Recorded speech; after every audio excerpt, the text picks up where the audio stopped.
भारतवर्ष दुनिया का सबसे प्राचीन देश माना जाता है। यहाँ समय के साथ कई परिवर्तन होते गए। दरअसल प्राचीन भारतवर्ष, जिसको आर्यावर्त के नाम से जाना जाता था, दुनिया के बहुत बड़े भूभाग पर फैला हुआ था। यह देश आर्यों का देश था। लंबे समय तक यहाँ हिंदू राजाओं का शासन रहा। इस दौरान यहाँ कई विदेशी जातियों ने भी आक्रमण किया था। इस वजह से अखंड भारत खंडित होता गया। आपको यह जानकर ताज्जुब होगा कि 1947 तक आते आते हमारे देश से अलग होने वाले देशों की संख्या 15 से भी ज्यादा हो चुकी थी। आइए आज के इस वीडियो में हम जानते हैं कि वे कौन कौन से देश हैं जहां पहले भारतवर्ष हुआ करता था। ये भारत से अलग क्यों हो गए थे? क्या अखंड भारत को खंडित करने के पीछे किसी की चाल थी?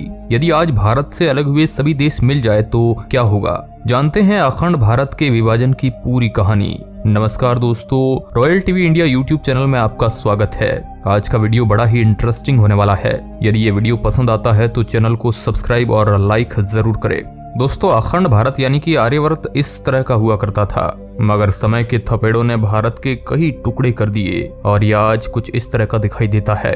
दरअसल आज भी दुनिया के 10 बड़े देशों में भारत का नाम शुमार है। अब आप ही बता सकते हैं कि यदि हमारा भारत खंडित नहीं हुआ होता तो आज कितना बड़ा होता। दोस्तों, भारत सहित इसमें अलग हुए सभी 15 देशों में हिंदूशाही राजाओं का शासन हुआ करता था। लेकिन आज से 2500 साल पहले हमारे देश पर विदेशियों ने कई आक्रमण किए थे। इसमें मुख्य रूप से अरब आक्रमणकारी, तुर्क, शक, खून, कुषाण, डच, फ्रांसीसी और अंग्रेज शामिल थे। इन विदेशी ताकतों ने भारत पर लंबे समय तक शासन भी किया था। दरअसल इस दौरान इन्होंने शासन को आसान बनाने के लिए भारत को अलग अलग हिस्सों में विभाजित कर दिया था और समय समय पर अपनी सुविधा के लिए अखंड भारत को खंडित करते रहे। आज जो आपको भारत के पड़ोसी देश नजर आ रहे हैं, वे सब किसी जमाने में अखंड भारत में शामिल हुआ करते थे। दोस्तों, वैसे तो भारत से अलग होने वाले देशों की संख्या 20 से भी अधिक है, लेकिन आज हम इस वीडियो में उन 15 देशों के विघटन की चर्चा करेंगे जो सभी आज स्वतंत्र देश के रूप में कायम है। इनमें से कई देशों के रिश्ते भारत के साथ ठीक भी है, तो पाकिस्तान जैसे कुछ देशों के रिश्ते बहुत ही खराब है। आइए जानते हैं कब कौन सा देश भारत से अलग होकर नया देश बन गया था। नंबर 1, अफगानिस्तान। अफगानिस्तान का निर्माण कांधार और कम्बोज के कुछ हिस्सों को मिलाने से हुआ था। इस पूरे प्रदेश में जहां पहले हिंदू, शाही और फारसी राजवंशों का शासन रहा था, बाद में यहाँ बौद्ध धर्म का प्रसार प्रचार अधिक होने का कारण यहाँ के राजा भी बौद्ध ही हुए थे। महाभारत की गांधारी और पांडवों के मामा शकुनी भी अफगानिस्तान के ही थे। हालांकि आगे चलकर अफगानिस्तान पर सिकंदर ने आक्रमण कर दिया था। इसके बाद 7वीं शताब्दी में अरब के मुसलमानों और तुर्कों ने आक्रमण कर दिया था। हालांकि अंग्रेजी हुकूमत के दौरान अफगानिस्तान ब्रिटिश इंडिया के शासन के अधीन था। आखिर में 18 अगस्त 1947 को अंग्रेजों ने अफगानिस्तान को आजाद कर दिया था, जिसके बाद यह भारत से अलग होकर स्वतंत्र देश बन जाता है और आज इस पर तालिबानी सत्ता कायम है। नंबर 2 पर है नेपाल। दरअसल नेपाल अखंड भारत का ही एक भूभाग था। प्राचीन भारत के 16 जनपदों में गोरखपुर जनपद में नेपाल का कुछ भाग शामिल था। यह आर्य संस्कृति का मुख्य केंद्र था। रामायण की सीता का जन्म स्थान मिथिला यही है। इसके अलावा भगवान बुद्ध का जन्म स्थल लुम्बिनी भी यही मौजूद है। नेपाल को पहले देवघर के नाम से जाना जाता था। यहाँ साल 1560 के आसपास हिंदूशाही आर्यों का राज हुआ करता था। 4वीं शताब्दी में यहाँ बौद्ध धर्म का आधिपत्य हो गया था। इसके बाद 7वीं शताब्दी में नेपाल पर तिब्बत का आधिपत्य हो गया था। आगे चलकर नेपाल में गोरखाओं का बोलबाला हो गया था। ब्रिटिश शासन के दौरान नेपाल पर भी अंग्रेजों का ही राज स्थापित हो चुका था। साल 1923 में ब्रिटिश और नेपाल के बीच एक संधि हुई थी, जिसमें नेपाल को एक स्वतंत्र देश घोषित कर दिया जाता है। नेपाल अखंड भारत से अलग होकर एकमात्र हिंदू देश बना था। हालांकि 2008 के बाद नेपाल भी धर्मनिरपेक्ष देश बन गया था। नंबर 3 पर है भूटान। दोस्तों, भूटान भारत का अभिन्न अंग था। भूटान भौगोलिक रूप से हिंदुस्तान से जुड़ा हुआ था। भूटान में आज भी वैदिक और बौद्ध धर्म के लोग निवास करते हैं। साल 1906 में अंग्रेजों ने भूटान को अपने अधिकार में ले लिया था। भारत की आजादी के 2 साल बाद साल 1949 में भारत ने भी भूटान को वह सारी जमीन लौटा दी जो अंग्रेजों के पास थी। लेकिन आज भी भूटान की बाहरी सुरक्षा भारत के हाथों में है। नंबर 4, तिब्बत। अखंड भारत में त्रिविशतक का नाम तिब्बत ऋषि का और तुसाराटू राज्यों से मिलकर बना है। तिब्बत पहले हिंदू संस्कृति और धर्म का केंद्र हुआ करता था। पहले यहाँ हिंदू शायरी राजा का राज था। बाद में बौद्ध धर्म का प्रसार हो गया था। दरअसल आगामी दिनों में तिब्बत बौद्ध धर्म का गढ़ बन गया था। साल 1960 में ब्रिटिश इंडिया और चीन के बीच एक समझौता होता है, जिसमें तिब्बत के 2 भाग कर दिए जाते हैं। भारत की सीमा से सटा तिब्बत का दक्षिणी हिस्सा जो लामा को दिया गया था, जिसको भी साल 1954 में नेहरू जी द्वारा चीन को दे दिया गया। वर्तमान में पूरे तिब्बत पर चीन का अधिकार है। Number 5, Iran. अखंड भारत का भूभाग ईरान तक फैला हुआ है। ईरान का पहले नाम आर्यन हुआ करता था। कहा जाता है कि भारत के आर्य वहां जाकर बस गए थे। 7वीं शताब्दी के बाद ईरान के पड़ोसी देशों के अरबों ने ईरान पर आक्रमण करके अपने कब्जे में ले लिया था। इसके बाद यहाँ के आर्यों को इस्लाम में कन्वर्ट कर दिया गया। आज ईरान एक इस्लामिक कंट्री है। Number 6, Cambodia. दोस्तों, कंबोडिया अखंड भारत का ही भूभाग था।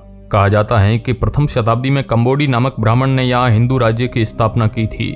आपको ये जानकर हैरानी होगी कि आज भी विश्व का सबसे बड़ा हिंदू मंदिर कंबोडिया में ही है, जिसका फोटो वहाँ के राष्ट्रीय ध्वज पर लगी हुई है। ये देश हिंदू संस्कृति का सबसे बड़ा केंद्र था। भगवान विष्णु के इस विशाल मंदिर को देखकर अखंड भारत के बारे में गर्व होता है। दरअसल आगे चलकर कंबोडी ब्राह्मण के नाम से ही कंबोडिया नाम हो गया था। Number 7, Indonesia.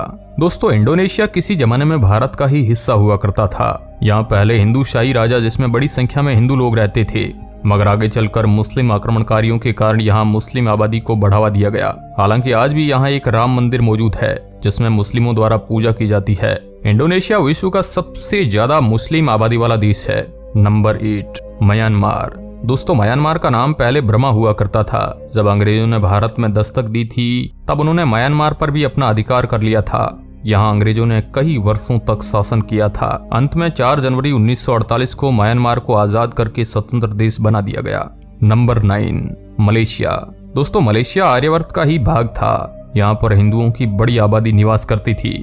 बाद में यहाँ बौद्ध धर्म के अनुयायी बसने शुरू हो गए थे, लेकिन मलेशिया भी दूसरे देशों की भांति विदेशी आक्रमणकारियों की मार से बच नहीं पाया था। बाद में यहाँ पर भी मुस्लिम आबादी बढ़ने लगी और यह एक स्वतंत्र देश बन गया था। Number 10, Philippines. दोस्तों, पूर्वी एशिया का एक छोटा सा देश जो कि पहले अखंड भारत का ही हिस्सा हुआ करता था।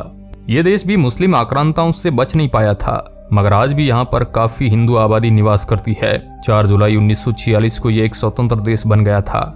ये आज भले ही मुस्लिम देश है, लेकिन यहाँ सभी धर्मों के लोग निवास करते हैं। यह सितंबर 1963 में अंग्रेजों से आजाद होकर स्वतंत्र देश बन गया। Number 11, Thailand. दोस्तों, थाईलैंड दुनिया के खूबसूरत देशों में शुमार है, जो कि पहले भारतवर्ष का ही हिस्सा था। भारतीय इतिहास में थाईलैंड का नाम श्याम देश बताया जाता है। यहाँ बड़ी संख्या में हिंदू आबादी निवास करती थी, लेकिन समय के साथ यहाँ बौद्ध धर्म के प्रचार की वजह से हिंदू आबादी कम हो गई। बाद में यह अलग होकर नया देश बन गया। नंबर 12 है श्रीलंका। दोस्तों, श्रीलंका भारत के दक्षिण में केवल 37 किलोमीटर दूर स्थित है। श्रीलंका का वर्णन हमारे ग्रंथ रामायण में भी देखने को मिलता है, क्योंकि रावण इसी देश का निवासी था जिसको राम ने हराया था। अंग्रेजी सत्ता के दौरान यह भारत का ही हिस्सा था। अंत में 4 फरवरी 1948 को यह एक अलग देश बन जाता है। Number 13, Vietnam. दोस्तों, ये एक ऐसा देश है जहाँ पर अभी भी बड़ी संख्या में हिंदू रहते हैं। जब यह भारतवर्ष का हिस्सा था तब इसका नाम चंपा था। बाद में यहाँ बौद्ध धर्म के प्रचार के कारण ज्यादातर लोगों ने इस धर्म को अपना लिया। 1945 में यह फ्रांस से आजाद होकर अलग देश बन जाता है।